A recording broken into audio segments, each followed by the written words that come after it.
Fabi. Today I'm going to be doing a quick look at my process for making my cute little self-portrait that I use on my Instagram, blog, website, etc.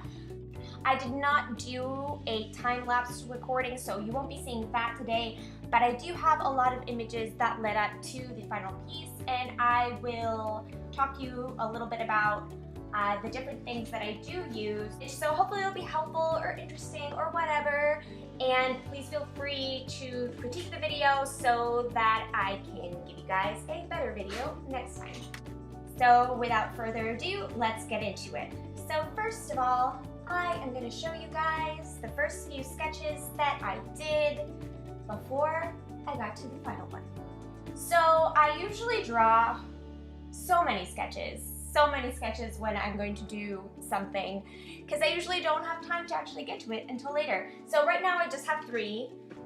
This one right here is one that I actually think is particularly ugly, and I didn't end up going with it. But the idea was just kind of get a pose, kind of figure out what I wanted to do with my outfit or hair or whatever. Usually if I drew a full figure or part figure, it's a lot of work, so I ended up cutting that down. I also have this sketch here. It was done in markers. I love working in markers because if you make a mistake, you just have to go with it and do better next time. So yeah, in the end, I ended up going with this sketch right here. For a second, I'm just going to talk about what happened right here, and that was my sweet cat Toulouse, who just decides everything that I love is food. But I'm digressing. So yes, what I liked about this sketch is that she looks kind of wistful and cute, and I don't know. So I kind of liked it. I kind of just liked the feeling and the gestures. So I ended up just scanning it in and cleaning it up. And the sort of medium way cleanup is this one right here. This was actually a photo of my screen that I ended up putting on Instagram, that I ended up screen capping because I think I deleted the original file. So it'll look weird and warped or whatever, but this was it. And yeah, with this sketch, I went to the clean version, which should be right over here. So this was it. The drawing does get flipped many times over the entire process just to see if it's looking weird or wonky or whatever, but the most important thing when you're doing a final clean line thing, drawing, is to really draw through absolutely all of the shapes that you're doing, especially with figure drawing. Actually no, with absolutely everything, it's better to go overboard with the drawing through. So I always have the sort of whoosh line, so to speak, the movement line, the core line, whatever you want to call it.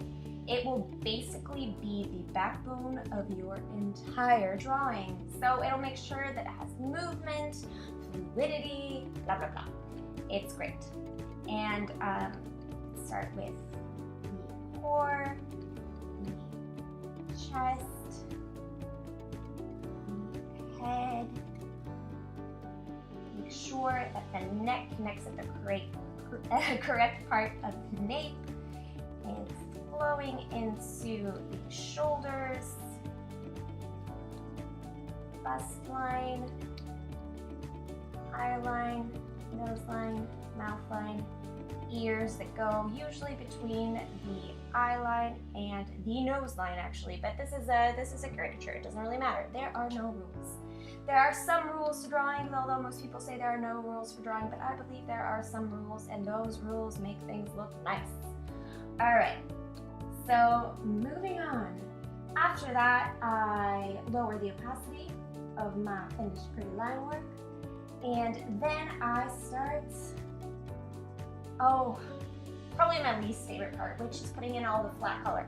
If you put in flat color, you can also do this in Illustrator. I just happen to be a dummy, and I don't do that. But I really should, really.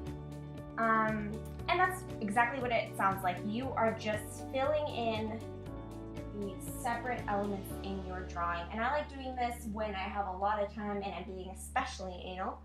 And I like having the layers from the backmost element to the frontmost. So the backmost would be this area of the hair here, and the frontmost would be, I don't know, the mouth, eyes, etc.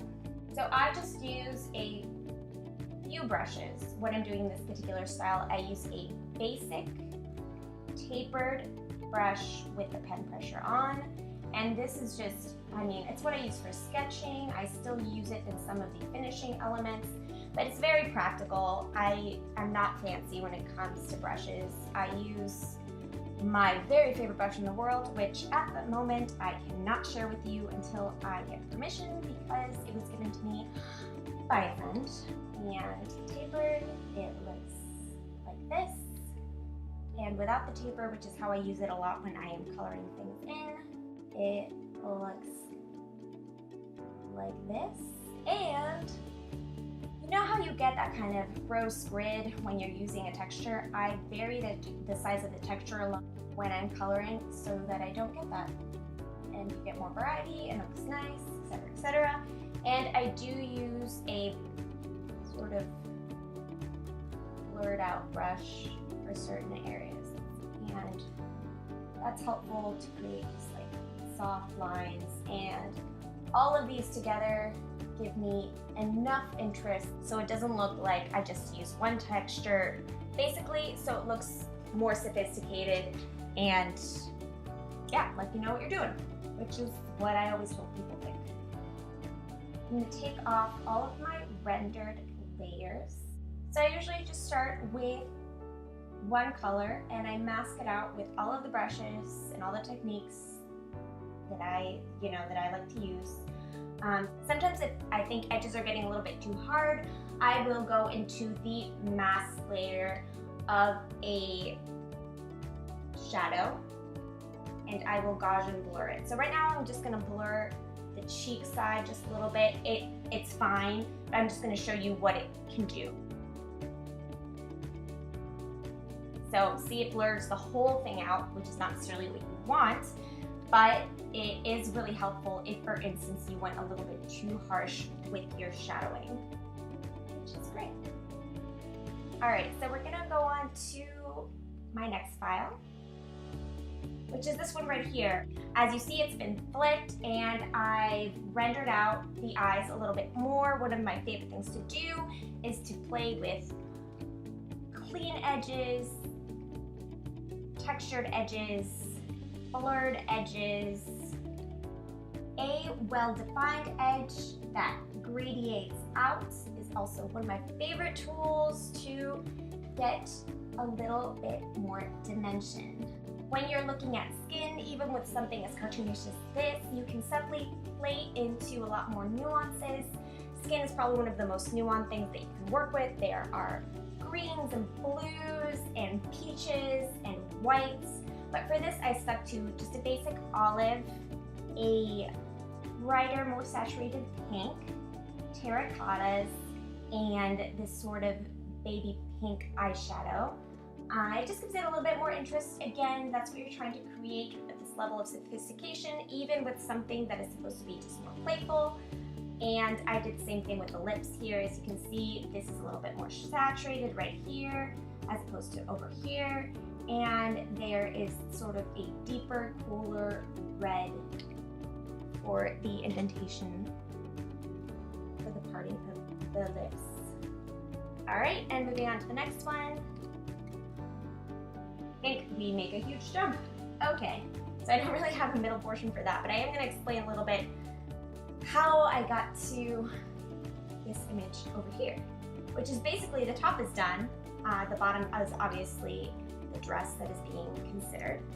I took these copies directly from a different illustration that I have because reuse is the best thing in the world when you're an artist and you don't have time.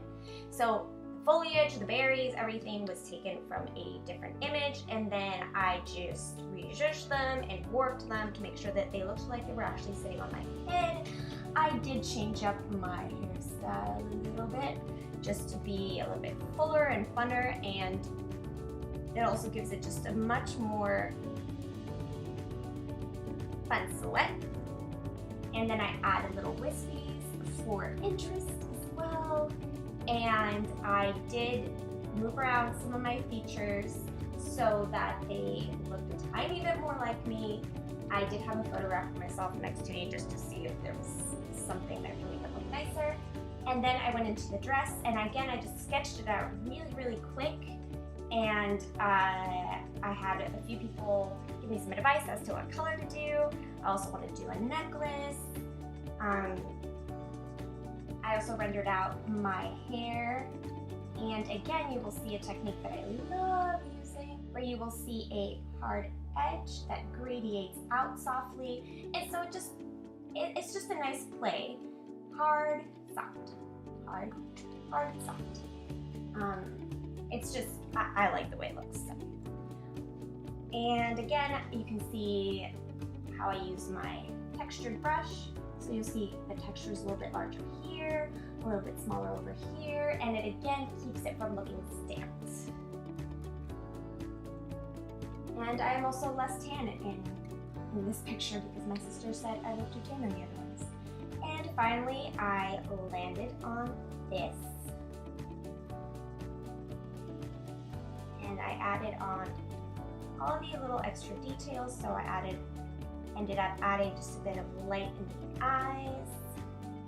I ended up adding this pendant right here. And again, as you can see, this is actually the same brush right over here, but the texture size is different. So again, you can get away with using just one brush if you just change the size of the texture or the opacity of the texture, etc., etc. So I hope you guys enjoyed looking at this process with me. Again, critique it as much as you want. I'm trying to just do it in one take because I got things to do.